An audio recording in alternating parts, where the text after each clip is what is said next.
اس کہانی کا نام ہے عقلمند کسان۔ ایک دفعہ کا ذکر ہے کہ ایک گاؤں میں ایک کسان رہا کرتا تھا۔ کسان بہت غریب تھا۔ کسان کے گھر میں کسان کی بوڑھی نابینا ماں اور اس کی بیوی رہا کرتے تھے۔ کسان کے ہاں کئی سالوں سے کوئی اولاد نہ تھی۔ اولاد نہ ہونے کی وجہ سے اس کی بیوی اکثر اداس رہا کرتی تھی۔ کسان کی بیوی اور ماں اللہ سے روزانہ دعا کیا کرتے تھے کہ اللہ پاک ان کو اولاد عطا کر دے۔ جب اتنی دعاؤں کے بعد بھی کسان کے ہاں اولاد نہ ہوئی تو اس کی بیوی مایوس ہو گئی۔ کسان جب اپنی بیوی کو اداس دیکھا کرتا تو وہ اپنی بیوی کو حوصلہ دیتا کہ تم اداس نہ رہا کرو، اللہ پاک کے ہاں دیر ہے اندھیر نہیں۔ اسی طرح کسان اپنی بیوی کو روزانہ مایوس دیکھ کر خود بھی مایوس ہو گیا اور روزانہ کے معمول کے مطابق کسان صبح سویرے تیار ہو کے اپنے کھیتوں کی جانب چلا گیا۔ پتہ نہیں کیوں کسان کا آج کسی بھی کام میں دل نہیں لگ رہا تھا۔ وہ یہی سوچ رہا تھا کہ اللہ پاک کب اس کی تمام دعاؤں کو پورا کرے گا۔ ابھی کسان مایوسی کے عالم میں بیٹھا ہی ہوا تھا کہ اس کو کسی بزرگ کی آواز سنائی دی جو پانی پانی کر رہے تھے۔ کسان نے آواز کی جانب مڑ کے پیچھے دیکھا تو اس نے دیکھا کہ ایک نورانی چہرے والے بزرگ بابا اسی کی طرف دیکھ کر پانی کی صدا لگا رہے تھے کہ کوئی مجھے پانی پلا دے۔ گرمی زیادہ ہونے کی وجہ سے وہ نورانی چہرے والے بزرگ ہانپ رہے تھے۔ کسان نے یہاں وہاں دیکھا، جب کسی اور کو نہ پایا تو خود فوراً اپنی پانی کی بوتل جو وہ گھر سے روزانہ لایا کرتا تھا، وہ بوتل لے کے بزرگ بابا کے پاس گیا۔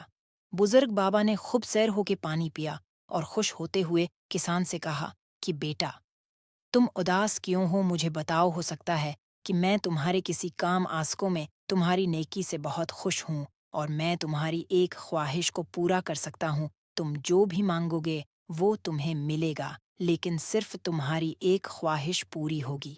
بزرگ بابا کی بات سن کے کسان حیرت میں آ گیا اور وہ سوچ میں پڑ گیا کہ میں ایسی کیا خواہش کروں۔ اس نے بزرگ بابا سے ایک دن کا وقت مانگا اور کہا کہ میں اپنے گھر والوں سے مشورہ کر کے پھر آپ کو بتاؤں گا۔ سارا ماجرا سننے کے بعد کسان کی نابینا ماں جھٹ بولی کہ بیٹا، تم تو جانتے ہو کہ میں کئی سالوں سے نابینا ہوں اور میں دنیا دیکھنے کے لیے ترس گئی ہوں، تو تم ان سے یہ خواہش کرو کہ اللہ پاک مجھے میری بینائی واپس کر دے۔ ابھی کسان کی ماں نے اتنا ہی کہا تھا کہ کسان کی بیوی جھٹ بولی کہ نہیں، آپ بزرگ بابا سے التجا کیجئے کہ کہیں سالوں سے ہمارے ہاں اولاد نہیں ہے تو وہ ہماری اولاد کے لیے دعا کریں گے، اللہ پاک ہمیں اولاد عطا کر دیں۔ کسان نے اپنی ماں اور بیوی کی خواہش تو سن لی، جبکہ اس کی اپنی خواہش یہ تھی کہ اس کے بعد ڈھیر ساری دولت ہو۔ کسان ساری رات سوچتا رہا کہ میں کون سی خواہش پوری کرواؤں۔ اگر ماں کی خواہش پوری کرواؤں گا تو بیوی خفا ہوگی، اور اگر بیوی کی کرواؤں گا تو ماں دکھی ہوگی۔ اسی کشمکش میں صبح ہو گئی۔ کسان اٹھا، منہ ہاتھ دھو کے اپنے کھیتوں کی جانب چلا گیا اور جاتے جاتے سوچ رہا تھا کہ میں کیسے تینوں خواہش پوری کرواؤں۔ ابھی وہ یہ سوچ ہی رہا تھا کہ اس کے دماغ میں ایک بہت اچھا خیال آیا۔ کسان خوشی خوشی بزرگ بابا کے پاس پہنچا اور ان کی خدمت میں سلام پیش کرتے ہوئے عرض کی کہ بزرگ بابا، میری ایک خواہش ہے کہ میری ماں اپنی آنکھوں سے اپنے پوتی پوتا کو ایک اچھے گھر میں دیکھنا چاہتی ہے۔ بزرگ نے جیسے ہی کسان کی خواہش سنی اور فوراً بولے کہ جاؤ بیٹا، تمہاری یہ خواہش ضرور پوری ہوگی، کیونکہ اللہ کے ہاں دیر ہے اندھیر نہیں۔ اسی طرح اپنی عقل مندی سے کسان اپنی تینوں خواہش کو پورا کر لیتا ہے۔ کسان کی بیوی کے ہاں اللہ پاک تو جڑوا بیٹے عطا کرتے ہیں، اور کسان کی ماں کی بینائی بھی آ جاتی ہے اور کسان اپنے علاقے کا سب سے امیر آدمی بن جاتا ہے۔